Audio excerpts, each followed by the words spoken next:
Hello dear students, once again welcome back to our channel Gyan lab.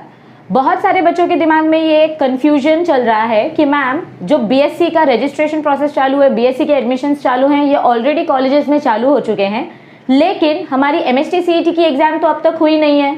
तो MST CET का form का wait करें, मतलब एमएसटी सीईटी एग्जाम होने का वेट करें, उसके बाद भी ग्रेजुएशन के एडमिशन्स चालू होंगे या अभी हमको एनरोल कर लेना चाहिए। आपके इस कंफ्यूजन को एकदम शॉर्ट में मैं क्लियर कर देती हूँ। देखो, ये कोई फर्स्ट ईयर नहीं, मतलब ये पहली बार ऐसा नहीं हो रहा है कि आपका बीएससी का एडमिशन पहले चालू हो गया है और सीईटी के रिजल्ट बाद में आएंगे। ऐसा बहुत बार हुआ है कि आपके सीईटी के रिजल्ट बाद में आते हैं और बीएससी का एडमिशन पहले चालू हो जाता है। तो उस चीज को लेकर आपको बहुत ज्यादा खुद को हाइपर करने की जरूरत नहीं है। I will give you 2 solutions. सबसे पहली बात, तो अगर आप कॉन्फिडेंट हो कि आपकी एमएसटी सीईटी की तैयारी बहुत बढ़िया तरीके से चल रही है और आप आराम से कोई एक पर्टिकुलर परसेंटाइल स्कोर कर सकते हो जिससे आपको आपका डिजायर्ड कॉलेज मिल जाए या अच्छा डिसेंट कॉलेज मिल जाए, तो आप बीएससी का एडमिशन फॉर्म मत भरो, आप अपनी सीईटी की तैयारी चालू रखो।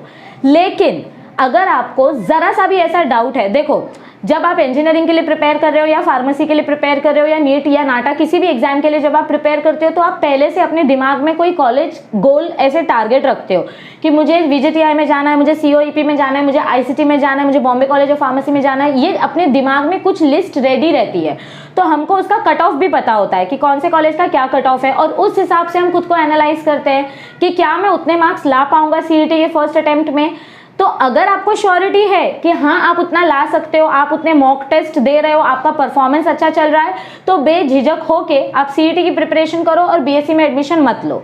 लेकिन किसी रीजन के वजह से, समझो कि सीईटी आपका अगस्त में होने वाला है, बारिश की वजह से आपका शिफ्ट कैंसिल हो गया, फिर नेक्स्ट शिफ्ट में या किसी और दिन आपको एग्जाम देना पड़ गया, पेपर का डिफिकल्टी लेवल बढ़ गया, रिजल्ट आने में देरी हो गई, एडमिशन प्रोसेस लेट हुआ और एडमिशन होते होते अक्टूबर हो गया।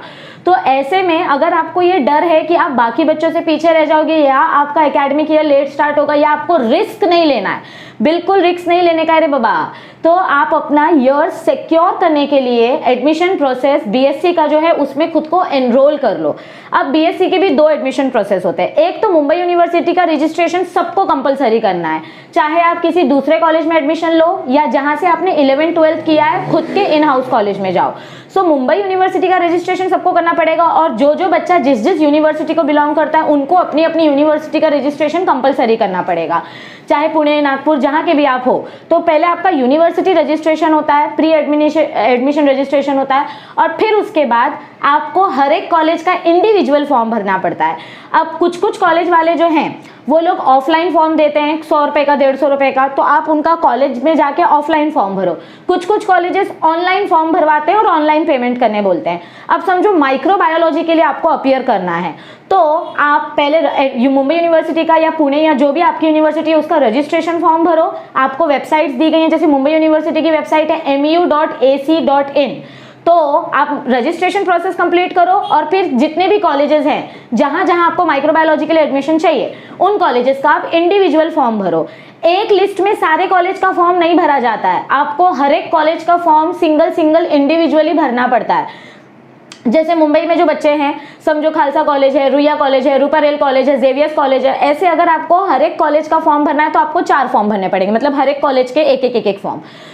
इससे क्या होगा कि अगर आपको 1% का भी रिस्क है कि मेरे शायद एंट्रेंस में मार्क्स इतने अच्छे ना आए तो मेरा ईयर वेस्ट हो जाएगा, मुझे ड्रॉप लेना पड़ेगा, फिर से नेक्स्ट ईयर मुझे सीईटी अपीयर करना पड़ेगा, तो मेरा ये ईयर वेस्ट हो जाएगा।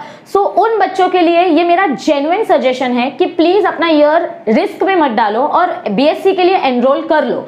ओके, देखो बीएससी कोई बुरा कोर्स नहीं है, आपकी अंजलि मैम ने खुद बीएससी एमएससी किया है और अब मैंने पीएचडी के लिए एनरोल किया है, और मुझे ऐसा लगता है कि मैं काफी अच्छे स्टेटस पे हूँ, अच्छे इंजीनियर्स, अच्छे डॉक्टर्स से भी अच्छे स्टेटस पे मैं हूँ, मुझे ऐसा लगता है।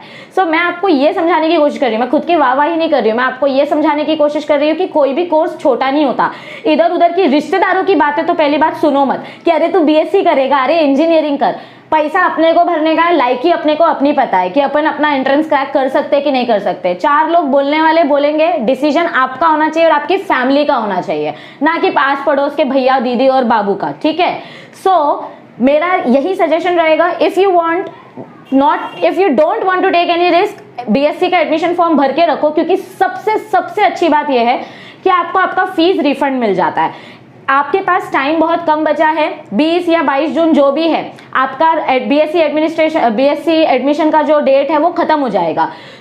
उसके भी पहले जब आपका एक्चुअली यूनिवर्सिटी का लिस्ट लगता है, उसके पहले इन हाउस वाले एडमिशन देते हैं, यानी आपका कॉलेज आपको पहले एडमिशन देता है, खुद के स्टूडेंट्स को वो पहला प्रायोरिटी देता है।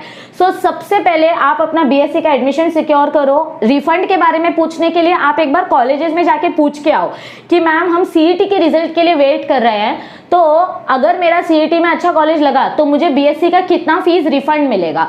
बहुत सारे कॉलेजेस में बोला गया है कि फुल फीस रिफंड दिया जाता है, कुछ कॉलेजेस में 10% काटते हैं, कुछ कॉलेजेस में 5% काटते हैं, कुछ कॉलेजेस में 20% फीस कट करके रिफंड होता है। तो मेरे हिसाब से एक साल पूरा वेस्ट हो जाए, इससे अच्छा है कि कुछ पैसे चले जाएंगे चलेगा, लेकिन अपना कम से कम रिस्क जो है वो रिस्क फैक्टर निकल जाएगा। सो प्लीज कंफ्यूजन अवॉइड करो। अगर आपको खुद पे है भरोसा तो सीईटी के लिए प्रिपेयर करो, बीएससी में एडमिशन मत लो। बट अगर खुद पे आप अपने आप को बहुत अच्छे से जानते हो, आप खुद को देखो और खुद डिसाइड करो कि अगर आपको खुद को लेकर 1% भी डाउट है तो प्लीज अपने खुद के कॉलेज में या किसी भी कॉलेज में बीएससी का एडमिशन सिक्योर करके रख लो, सीट लेकर रख लो, और जब आपका एंट्रेंस क्रैक हो जाएगा तो आप अपना फीस रिफंड कर सकते हैं। और please please please improvement exams को लेकर बिल्कुल कंफ्यूजन नहीं होना है। अगर आप एलिजिबल हो, आपके 135 मार्क्स बन रहे हैं एमएसटी सीईटी में, तो आपको वापस से इम्प्रूवमेंट एग्जाम देने की जरूरत नहीं है। नीट वाले स्टूडेंट्स के लिए पीसीबी मिला के अगर 150 मार्क्स हो रहा है तो इम्प्रूवमेंट एग्जाम देने की जरूरत नहीं है। हाँ, नीट के लिए कंपलसरी, अगर नीट में पीसीबी मिला के 150 मार्क्स नहीं हो रहा है तो इम्प्रूवमेंट एग्जाम देना पड़ेगा। और सीईटी में भी अगर 135 नहीं हो रहा है तो आपको इम्प्रूवमेंट एग्जाम देना पड़ेगा। लेकिन सीईटी के लिए तो कितने सारे ऑप्शंस हैं। इंजीनियरिंग स्टूडेंट्स को बोला गया है कि सिर्फ फिजिक्स और मैथ्स कंपलसरी है। अगर केमिस्ट्री में कम मार्क्स हैं तो केमिस्ट्री की जगह आप अपने बायफोकल सब्जेक्ट का मार्क्स ऐड कर सकते हो। ये सब मैं ऑलरेडी आपको बता चुकी हूँ। ये वीडियो सिर्फ यह बताने के लिए था कि आपको एडमिशन लेना चाहिए या नहीं लेना चाहिए। वीडियो थोड़ा लंबा हो गया है, लेकिन आई होप ये काफ़ी हेल्पफुल रहा होगा। एंड आई होप आप हमारे shift wise MST CET MCQ जो हम प्रोवाइड कर रहे हैं वो आप बहुत अच्छे से सॉल्व कर रहे हो, और आपके लिए एक बहुत बड़ा सरप्राइज आने वाला है। So stay tune with our channel. इस वीडियो को ज़्यादा से ज़्यादा फ्रेंड्स तक शेयर करें और जल्दी शेयर करो क्योंकि डेट नज़दीक आ रही है। सो प्लीज रिस्क मत लेना अपने लाइफ के साथ, जो भी हो सोच समझ के डिसीजन लेना। ऑल द बेस्ट, मिलते हैं जल्दी, तब तक के लिए thank you, stay tune, see you soon.